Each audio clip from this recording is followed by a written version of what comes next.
Invitée spéciale de la rédaction, Laetitia Guarino est venue tester le jeu Salvoon développé par FirstMed pour apprendre à sauver des vies tout en s'amusant. Pour ce premier essai, l'ex-Miss Suisse et étudiante en médecine a fait équipe avec Grégoire Nappet, rédacteur en chef du Matin. L'objectif de ce jeu, c'est de pouvoir rendre accessibles les gestes qui sauvent en une formation ludique à travers un jeu qui vous permet de passer des étapes avec divers sujets de secourisme. Donc on va dans la petite maison avec la piscine. La jolie voiture.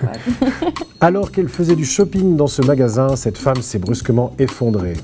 Vous venez de constater qu'elle était inconsciente et qu'elle ne respirait pas. La vendeuse est partie alerter les secours. Que faites-vous? Est-ce qu'on lui arrose le visage? Est-ce qu'on lui fait des compressions thoraciques ou est-ce qu'on lui soulève les jambes? Les compressions, chers collègues. Bravo.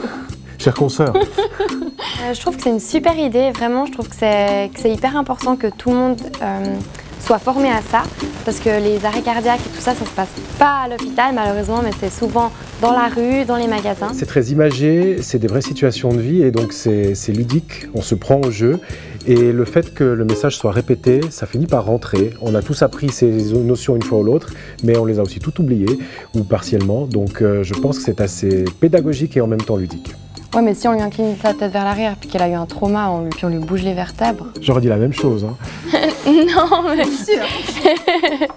Lorsqu'une victime d'un arrêt cardiaque reprend une respiration normale, vous devez arrêter les manœuvres de réanimation. Donc on ne va pas commencer à continuer à la masser. Dès que quelqu'un respire, on la masse plus. L'idée d'aller la protéger avec une couverture, c'était une bonne idée. Pas mal quand même, hein. Mais avant, la PLS. Ok, le témoin vient d'arriver avec le défibrillateur. Que faut-il faire?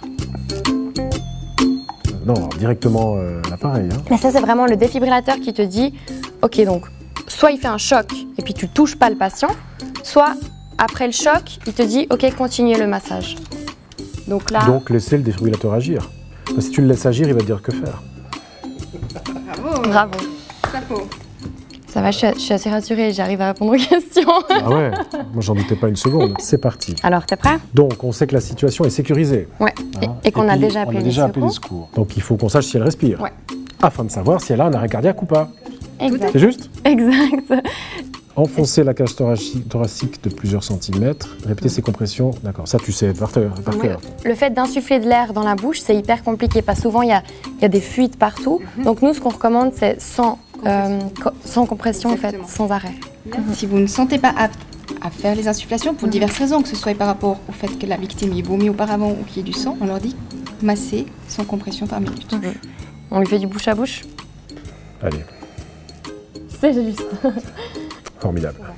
Ouais, et souvent, on nous dit, si on est deux personnes, on peut dire que justement une personne est à la tête et l'autre personne est en train de faire le massage cardiaque. Et puis on compte. Parce que si tu comptes, donc tu fais 1, 2, 3, 4, 5. Et quand tu es à 25, la personne qui est à la tête se dit « Ok, ce sera bientôt à mon tour de faire 2 insufflations. » Ok, donc lui, on l'a aussi sauvé. On va sauver toute la vie. J'ai une médaille. Hein. Une minute gagnée, c'est 10% de chances de survie en plus. Et le réflexe de recourir au défibrillateur car de plus en plus de lieux publics ou privés en sont équipés. On dit ça? Donc, la première chose à faire, c'est dénuder le thorax de la victime. On ne va pas le faire sur les vêtements. Tu arraches vraiment vite ses vêtements. Ensuite, tu choisis les électrodes adaptées. C'est des petits autocollants que tu colles sur la poitrine. Ça dépend si c'est un adulte, si c'est un enfant, tu as plusieurs tailles. Reliez les électrodes au défibrillateur. Suivez les instructions données par la voix. C'est vrai que ces défibrillateurs, c'est hyper pratique. Tu les allumes et puis ils te disent vraiment ce qu'il faut faire. Donc, vraiment, ils vont te dire pas à pas. Ils vont d'abord analyser le rythme de ton cœur et puis si c'est choquable, ils vont dire alors rythme choquable, appuyez sur le bouton vert, puis attention, ne plus toucher la victime. Ça, c'est aussi important quand on appuie sur le bouton pour donner le choc. Il ne faut pas toucher la victime parce que sinon c'est toi qui vas partir enfin c'est toi qui vas le recevoir. Donc il faut vraiment dire alors attention, choc, plus personne touche la victime et puis tu appuies sur le bouton vert. Okay. Et l'objectif c'est vraiment de pouvoir amener les gens à chaque fois qu'on passe une étape à avoir acquis que ce soit l'appel et se sécuriser et de plus en plus arriver à un algorithme complet du secouriste. D'accord. Vous allez être confronté à des villages où vous allez acquérir des réflexes. Par exemple, on va entrer dans le village qui s'appelle arrêt cardiaque où vous allez à travers les situations apprendre à réagir en commençant par l'appel d'urgence jusqu'à la mise en place du massage cardiaque.